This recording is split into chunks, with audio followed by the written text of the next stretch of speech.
Hello, I'm Chloe Hoy and I'm sitting here with the lovely Erica Halliday in her beautiful garden as part of the Walcha Town and Country Luncheon with a Twist. As we all know, 2020's brought a year of unexpected. So what to do when you don't know what to do? Who knows? What a great idea Walcha Town and Country come up with to have a virtual luncheon. So, as I mentioned, Erica Halliday is here with me and she is the guest speaker for this year's luncheon. So, Erica, a lot of people will already know who you are, but for those who don't, tell us about you. Thanks, Chloe. Well, I've been born and bred in Walcha all my life, and my father was one of the biggest feminists in Walcha, and so he led me to becoming what I am today, which is a beef career girl. But more recently, as you know, Chloe, I've been going a little bit more corporate and doing a few things as well as on the beef side of things, going a little bit more corporate, and I've been getting on a few boards, which has been both very scary and but very exciting as well. So I'm here today to tell you about Rural Aid, which is one of the boards I'm on.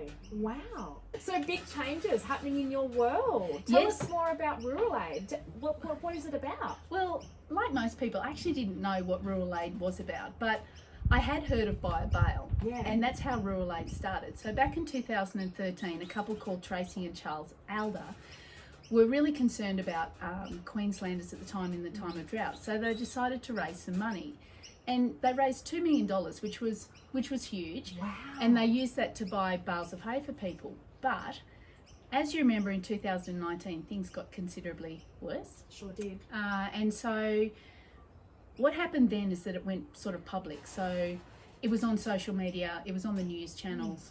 And so it went from $2 million to $45 million. Wow. Sorry, dog. Yeah, so $45 million. And that's incredible. It was incredible because it was at the same time that there was a lot of people who weren't really... Well, farmers were the bad guys back about then, if you remember. Back in the cities, it was farmers who were ruining the planet and everything else. But as it turns out, there's a huge groundswell of support for farmers, and on the back of that, people were just handing money over hand over fist. And so, you know, there was 67,000 bales distributed in 2018-19 as a result of it.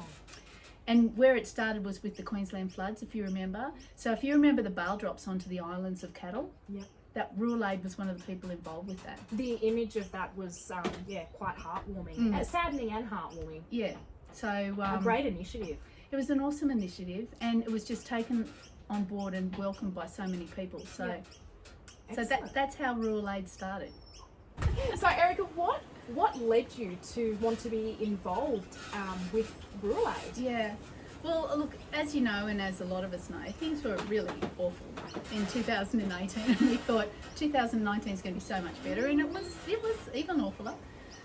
And as things got tougher and tougher, I mean, we're no different to everyone else, but, you know, we sent a number of cows on adjustment down in Victoria, but our stud cows, as you know, I'm very attached to. Very. We had 400 stud cows here on confinement, and we bought a whole paddock of hay, and it was meant to come at frequent intervals, and of course, it didn't, and the guy slipped up, and so we had 400 cows without any hay for a couple of days. Well, it looked like that, and then magically a truck arrived, was full of hay, and it was actually one of the guys that I'm on another board with, which is the Angus Australia board. Okay. And he had found out about this, and he sent a truckload of hay up from South Australia.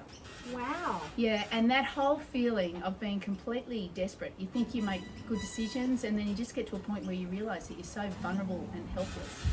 And then to see this truck rolling in, I mean, I'm pretty sure I cried. Yeah.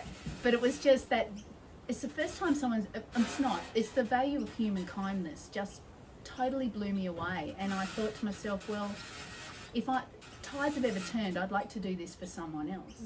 And, you know, while we don't have a lot of money, we haven't had a lot of money to give away lately, I decided that I would give my time. Yeah. What a great thing to give. Whilst you may not be financially able to give such a large amount of money to help so many people, you're helping so many other people in a different way with your time, which is absolutely valuable. Well, that's exactly right. And Rural Aid took off to such an extent, you know, they had sort of in the end $67 million sitting there that they went completely corporate. So they ended up with some very, very big wigs on the board. but in the meantime, and I do believe this is my role, not a big financial guru, but it's to bring that. I'm a farmer, and so and I understand, and most importantly, I understand how hard it is to give to farmers. Absolutely. And you probably found that in your job as well. Absolutely. That's a great point you touch on. Farmers are, and I don't mean this in any disrespectful way, a breed of their own, and very proud people, and often don't like to accept help. So the fact that you are somebody that they can relate to, not only in the Walcha region but throughout other areas as well. You're a very, well-established businesswoman. It's wonderful that they can relate and go, you know what, Erica's doing good for the country kids. Yeah, and I don't know. I'm not sure what it is about farmers that says no, I can't accept that, or there's someone worse off, and it's still how we all think today. But I do think that we need to acknowledge that what we've been through is been pretty awful, and it's not only that it's been the drought, which has been hard enough as financially and physically. The emotional side of it as well. Yes. So before the puppy interrupted us, he's been great. The emotional side of it for me was huge, because I felt that in the past, being a farmer was a very noble thing to do, and all of a sudden we not only went from being not noble, we came to being the villain. And for me, that was devastating. So we're working really hard, financially very hard, and all of a sudden people think you're trying to destroy the planet as well. Absolutely, especially when, like you say, you're working hard, you're struggling, and these circumstances are beyond your control. It's just a relentless drought that you just cannot seem to get in front of. Absolutely. And I know everyone says you're not in it on your own, but I guess we all felt it. We all felt we were in on it on our own. We all had burdens of our own. So one of the main initiatives now of rural aid going forward, and I guess we'll talk a little bit more about them, is actually moving into the counselling area and moving into the stronger futures and raising resilient communities. So it's all about building communities, building infrastructures in communities, so that people come together more and actually sit down and talk and say, oh wow, that was crap, wasn't it? Because once you understand that someone else is in that situation, and when someone does something like bring you a load of hay, the first point of that is actually acknowledging that things aren't okay. Absolutely. And I think that's really important. Absolutely. So, Erica, you mentioned the difficulty of giving to farmers and the struggle that some farmers have with taking charity. Why do you think that is? Are they uncomfortable? Do they feel like they're then playing the victim role? Yeah. Or what are your thoughts? I totally think it is that. From my own personal experience, you feel a little bit like a victim when you're accepting charity. And I think this is where rural aid got to. They always come in at times of disasters, and while I think that's really important and needed, because they're there to physically and mentally show they're there to support them and to actually provide what's needed, which is hay, water, a number of things. But we realise that there's a step missing, because farmers aren't comfortable being that victim. No one really is. And so we know we needed to move forward to a position where we could help them to help themselves. And that we could say, well, this is where it is now, let's draw a line in the sand, how do we move forward from here? And so that was when we started with the Stronger Futures programs and the counselling programs, and there's a number of other programs that help us build stronger futures for farmers and sustainable futures for farmers and strong rural communities too. That's what we felt was really important. So it's not just about taking charity. There is other programs that are in place to assist farmers, not only with the then and now, but the future. Yeah. Which is what a great concept to have, because the recognised name and branding of rural aid is then there for the long term. It is, and so Rural Aid Stronger Futures is now, BioBale is just one of the programs that exists within it. So there's one called Our Towns, which is about bringing in volunteer armies in to do projects in towns, whether it be recreate the local sporting field, building, repairs and maintenance on farm. So there's a number of initiatives there that actually help rural communities help themselves. Wow, what a great opportunity to have. Yeah, it is. And the counselling one's called On the Couch. I like it. On the couch. On the couch. And the great thing about that is that you actually get to know the counsellor in the area. Okay. And so they're there for a minimum of 3 years, and it's working really well. And we're also supporting other programs. There's one that's called Are You Bogged, Mate? Have you heard of that? I have actually heard of it, but I'd love for you to elaborate, because I have really positive feelings towards this program. Yeah, well, again, it's just relating to farmers, and particularly blokes, on their level, because, are you okay? Generally not, but it's relating it to the fact that, you Well, know, let's the be funds- realistic. What's your husband going to say? Mine's going to say, of course I'm bloody okay. Yeah, I'm fine. I'm fine. I'm fine. So, are you bog mate is relating to, you know, a metaphor for out in the paddock, and you're either bogged and you can have a mate call a mate and he can pull you out, Yep. or you're proper bogged and you need someone to come in and intervene. So, Yep. it's either a situation: do you need to get on the phone and speak to a mate, or do we need to go and see someone else? Yeah. Do we need to physically get a tractor and pull you out? And it's a really great initiative. It sure is. Yeah. Wow. So much available. So much available. Erica, I just have to ask. You're a mum. Yes. You're a wife. Yes. You're a farmer. Yes. You're a businesswoman. Yes. And you're on the land. And I imagine it's been a little bit of a while since you were in the workforce. Yes. Did you have a resume? No. You didn't have a resume? No. So I was asked to apply for rural aid, and it was exciting but absolutely terrifying. So I didn't have a resume. I did have a LinkedIn profile, and I went and looked at it, and it said high level negotiation between cattle, kids and dogs. So a friend of mine who A is great corporate, skill to have nonetheless. but I realised I needed to upskill a little bit. So I wrote a resume. And how did that go? I'm How did you... atrocious. It was appalling, but I think in hindsight it was authentic. Okay. Yeah. So I had a Zoom interview. Right. And because so- that is how it is at the moment. And so I did what I've pretty well done today. So the top is the blazer, but the bottom. Is all workwear. I love it. And at that stage, it was Ugg boots.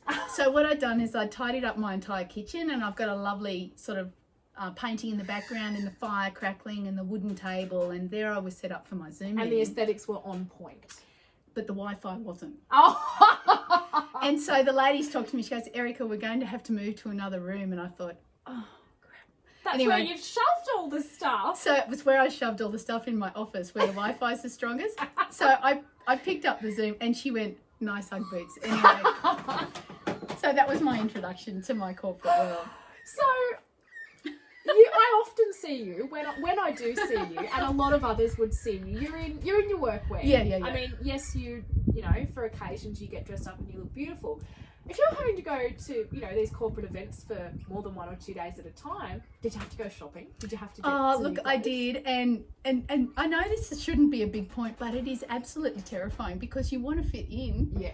And I didn't know what to wear, and Stu was totally unhelpful, Yeah. and Mags was away. So the suitcase that I took to the first meeting in Brisbane was huge. I had to drag it all over the city because it had all these possible changes of clothes. And you had to fit see in. who was wearing what, and then how you could follow suit. So I was in a unit with some other ladies that are on the board, and I quickly saw what they were wearing and chose my appropriate outfit and dragged the rest around Brisbane for the next 3 days.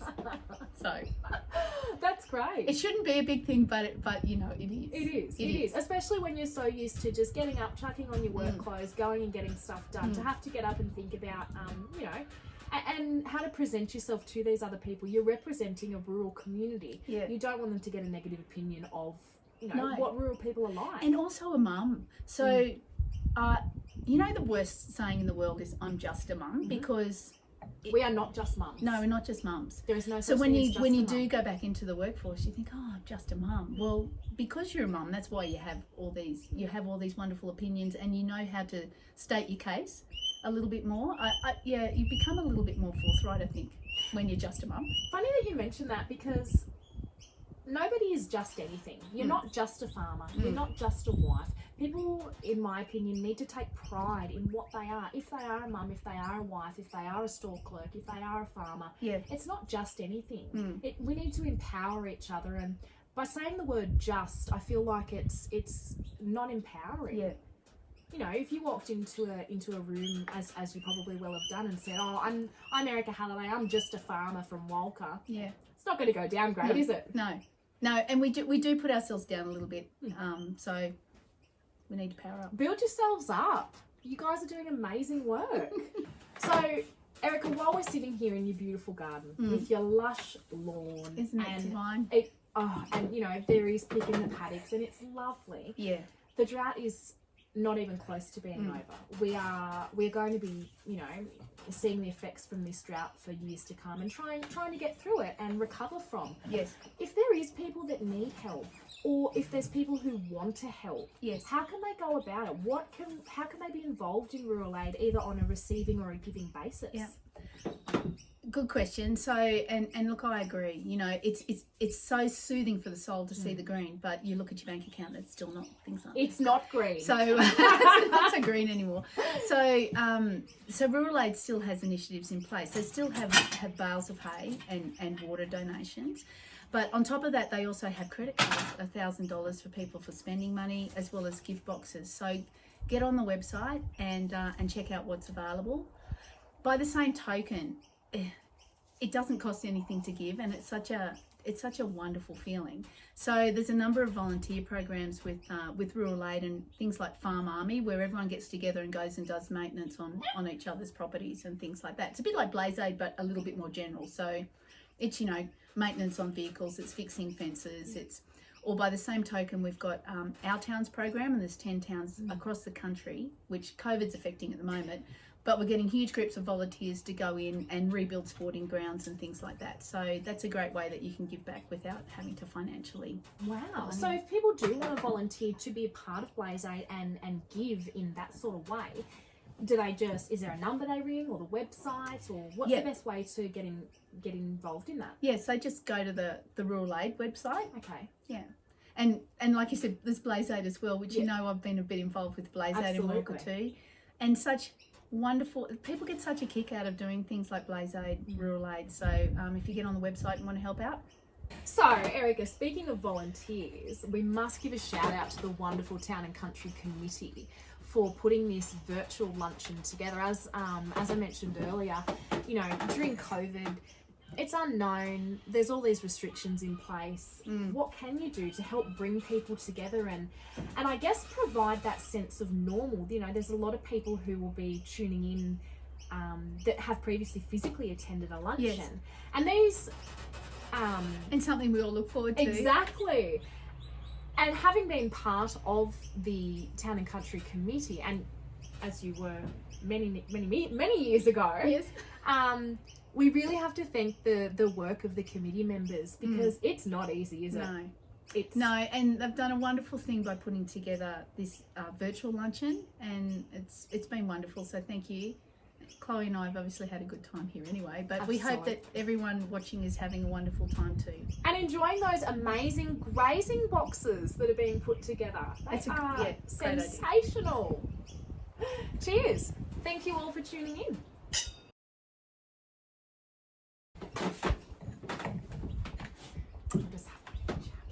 Oh, there's a fly in my Chardonnay. Stop it already. Get another.